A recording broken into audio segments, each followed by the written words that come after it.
This villager breeder is designed to work in Minecraft 1.17 and Minecraft 1.17.1. It also works in earlier versions of Minecraft 2. It's really easy to build and I'm going to take you through block by block. Don't you go anywhere. Hello and welcome to another episode from me, Avomance, in my Minecraft 1.17 farm tutorial series. I recently released this really simple iron farm and you said it was absolutely brilliant, but you wanted to know how you could breed the villagers. So I figured, why don't I play around with that and get you a villager breeder for Minecraft 1.17? So I did, and here it comes.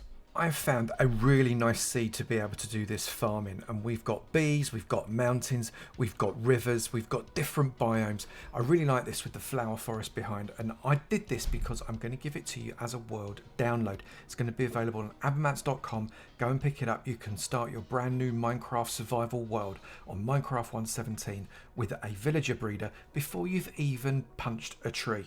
I think this is a really great seed, and if you go exploring out a little bit further, there are lots of secrets that you can find there as well. That's enough jibber jabber. Let's get on and build it.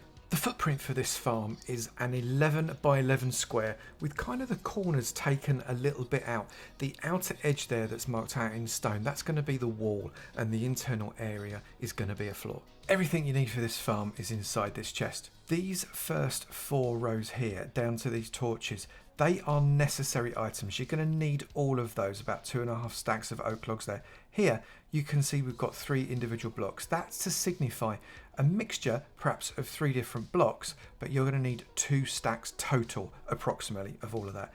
Now this row here and here, they are optional. That's what I've used to be able to decorate my farm. And here, kelp and soul sand, that's if you choose to put a water bubble column to get your villagers up to the top section. You may choose to do that via a minecart, in which case you're going to need rails, a minecart, some powered rails, and something to be able to ladder yourself up. You don't have to make your floor out of deep slate, and you certainly don't have to variegate it, but I've put deep slate bricks and cracked deep slate tiles in here just to make the floor look a little bit interesting. You can do it out of any solid block you want. Now, you need to light this area up. I'm going to do it with glowstone, but if you want to do it with torches or lanterns or anything like that, you are more than welcome to. I just want to make sure that this area is not spawnable. The last thing you want is a zombie spawning inside your villager breeder holding chamber. That would make short work of all those villagers you've spent hard work trying to make. So we're going to start to build up the walls around this holding pen. This is where all the villagers that you breed end up, waiting for you to take them off to be a trading centre or an iron golem farm or whatever it is you want to do with them. But we're only going to make it 2 high at the moment. On each corner, so these being the corners right here, we're just going to place a block. I'm using logs. Now you can do this in whatever style you want. I've decided I'm going to use wooden logs for this because I quite like the end result, the way it looks. So get that all the way around like that. We're then going to be placing various, and it doesn't matter which way you do it again, but various stone blocks to make the outer wall. So I'm just using stone brick here, but it'll eventually use other stones, things like stone and cobble in here like this, just to finish off this wall, just to give it a little bit of variegation. And we're going to make this 2 high. Once we've got it 2 high, choose one of your sides. This is going to be the side that you deliver your villagers to, and leave the wall exactly as it is. Then on 3 of the sides you want to nick out 1 block from the second level, and then choose one of those sides as which is your exit. So here I'm going to choose that one, that can be my exit. Here I'm going to put a fence there and a fence there. In this one I'm going to put a double gate. Now, if you would rather remove your villagers through some kind of minecart system where the minecart comes up and grabs them from a corner, that's absolutely fine. I'm just keeping it simple for now by using gates. You develop it the way you want. On the collection side, we need to build it up just ever so slightly more. And again, use whatever blocks it is you want to use here, but you want to make sure that you maintain that 2 high off of the floor, this being 2 high, you can see there, because if you don't, you can end up baby villagers jumping back up there again. So build yourself a little channel. Again, variegate it if you wish. If you don't want to, that's entirely up to you.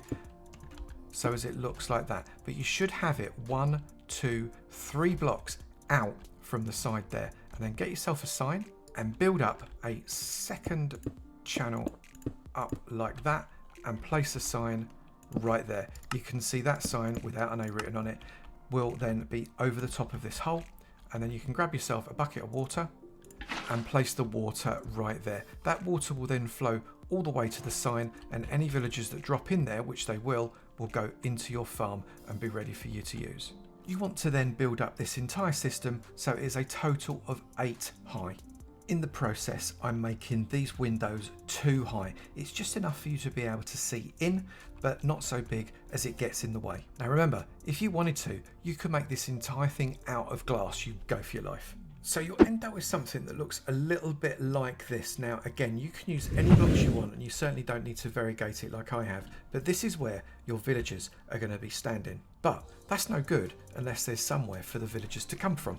Now you've got a choice. You're either going to get your villagers up to the breeding chamber using a minecart, and that is perfectly reasonable to do that, but you do need iron to make the rails and gold to make the powered rails and things like that. Or you can use a water elevator by bringing them in here and shooting them up to the top. If you don't want to use a water elevator, you can skip this bit, but I'm going to show you how to make that now. So for your water elevator, look at what wall you have got your door in, and you want to split the room so as you enter one half of the room and the other half of the room is on the other side of a wall. We're going to take a temporary block and we're going to come to that center block there, and we're going to make ourselves a wall that goes across that is 2 high like this. We're keeping that center block open, and then on the 3rd level we're going to bring ourselves around a little dirt donut.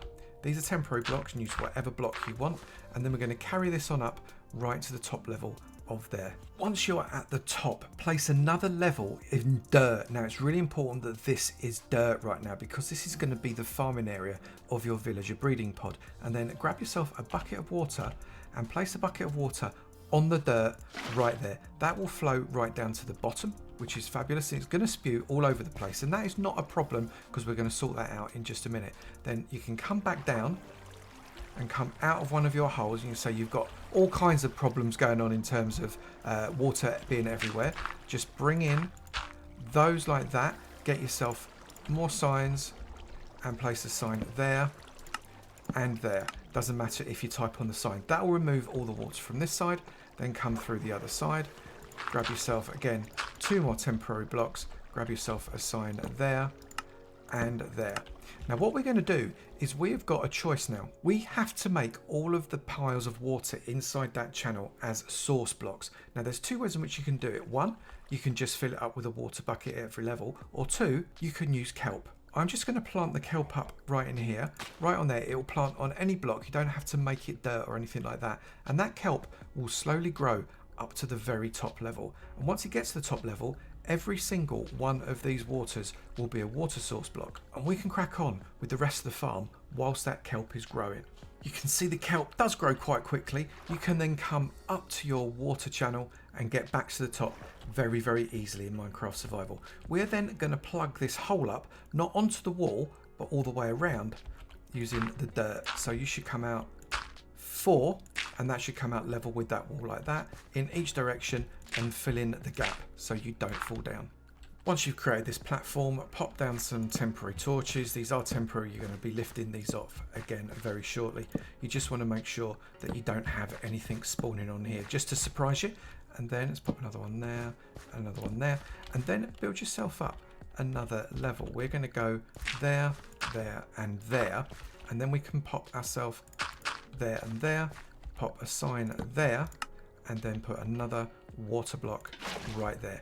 That will allow any villagers that come up this water elevator to come to the top and out onto your platform. Now, as I said, if you're not doing the water elevator method, then you don't have to do that bit. You just have to come up here and build the platform.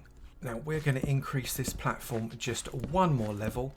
But what we're going to do with these is we're going to put pop-outs on here, purely decorative. You don't have to do this at all, on each of the woods like that. And then we're going to fill in the rest with stone in exactly the same style. And it should look something like that so far. Then come along to your groove here, place a dirt block there, take out that block and that block and replace those with dirt. So you should have a symmetrical shape all the way around right now.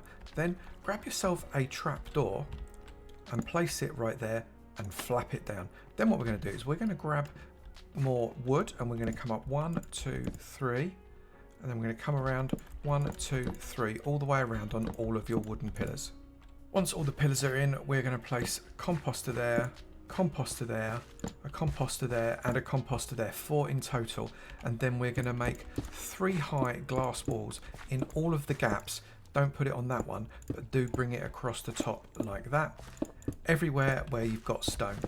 Once you've done that, place a trapdoor on the underside of that. I'll explain why we're doing that in just a moment. Now this next bit is entirely optional, but I really quite like it, so do follow me along here. Grab yourself a slab on top of all of this wood and also the glass all the way around. And once you've done that, come out one so as you've got an overlap all the way around like this. And once you've done that, get yourself some hay bales and make yourself a bit of a hay bale roof by coming along, jump on that hay bale, pop it there, and then make it interesting with the red and just do a line of hay bales all along.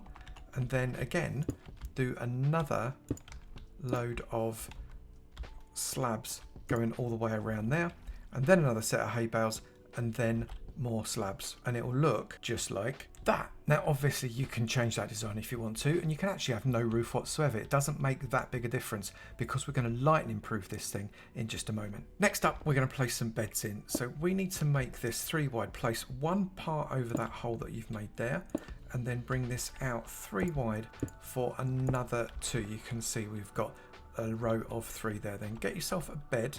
I'm going to place a bed there, a bed there, and a bed there, and then come along the side, a bed there, a bed there, and a bed there. We're then going to get that trapdoor, and we're going to place a trapdoor there and open it like that. We're then going to grab another slab, and we're going to come 1, 2, 3, 4, and 5. Then we're going to grab a lightning rod that we've made out of copper. We're going to pop that there. Now this is actually really quite important, especially if you haven't got a roof on your farm. If a villager gets hit by lightning, which it can do in a thunderstorm unless you've built this somewhere like a desert, it's going to turn into a witch. In fact, if the lightning strikes within 4 blocks of it, it will turn into a witch. However, I stick this copper lightning rod down and the lightning will always hit the copper rod. Any lightning that is going to hit within the couple of chunks of this farm is going to hit this copper rod, and all our villagers will be safe.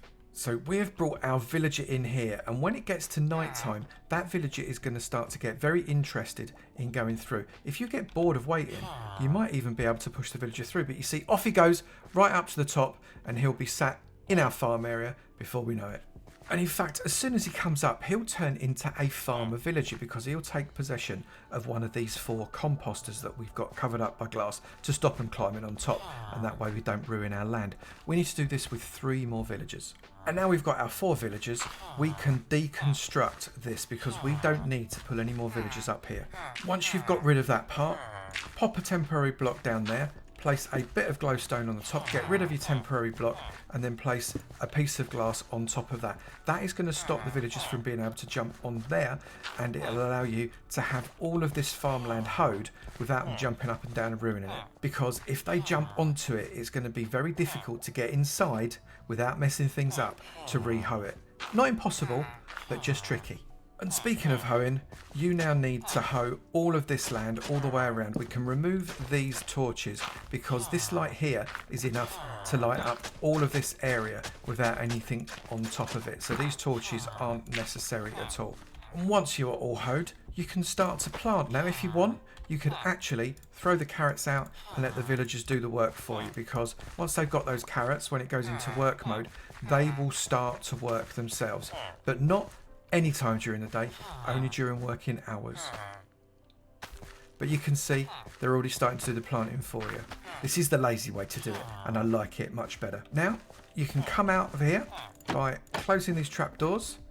Remember to open them back up again, and this farm is pretty much ready to roll. We need to remove that entire water column down at the bottom, but once that's removed, your farm's done. We just need to sit back and wait for the kids to turn up.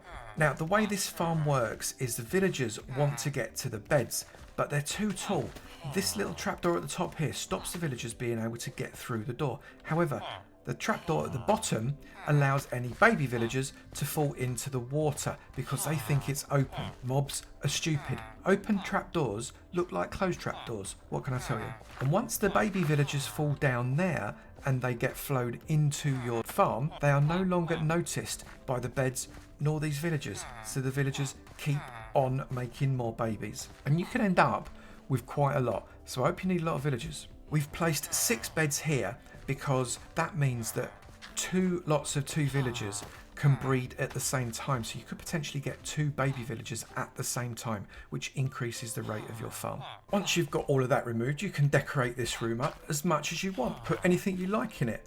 Remove that bed, because that's only going to confuse things, but make it into whatever type of room you would like it to be, inside and outside. And now all that we need to do is wait for these to start to get friendly. Once they finish working, they've already got enough carrots because I gave them a whole stack each, and they should end up breeding fairly soon. They've started to share carrots. We've had a few hearts popping up there, which makes me think they're going to be producing a baby anytime soon. Just waiting for that to happen. They sometimes need a little bit of persuasion and get confused by what partner they want to go for. But I think I just heard a baby villager in there, at least one. So, yep, definitely. There it is. Little baby villager right there waiting. Now, what happened is the baby villager will eventually want to bounce on the bed. It may not want to bounce on the bed until nighttime, but it will want to bounce on the bed. And as a result, it will eventually rush its way through this hole. And once it's through the hole, it will fall down onto that water chute there, which will push it into the farm. And there's one already. And I think there's another one just coming. Oh, no, Dad kind of distracted it there. Just a little bit of distraction. Go on, little baby villager, you don't want to. And there it goes, down into the farm. And that's 2. And this will keep on producing. Literally, it will just keep on producing infinitely. You don't even have to give them any more carrots. If you want to speed it up, you can, but you do not need to, because they're going to pick their own. And what we're going to do is give it a little while and see how many of these kids we can get inside this little hole. Now, these villagers should be able to breed about once every 6 minutes, which means that we get 2 baby villagers every 6 minutes, which makes me think we get something like 20 baby villagers an hour.